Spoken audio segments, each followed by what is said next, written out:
You ask Tiger to solve. This deals with linear equations with one unknown. The final result is x equals 7. Let's solve it step by step. Group all x terms on the left side of the equation. Subtract 5x from both sides.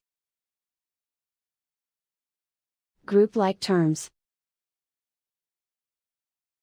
Simplify the arithmetic. Group like terms. Simplify the arithmetic.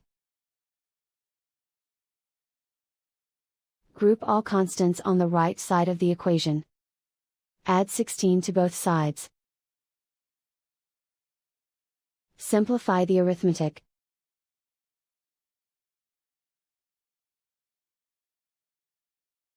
And so the final result is x equals 7.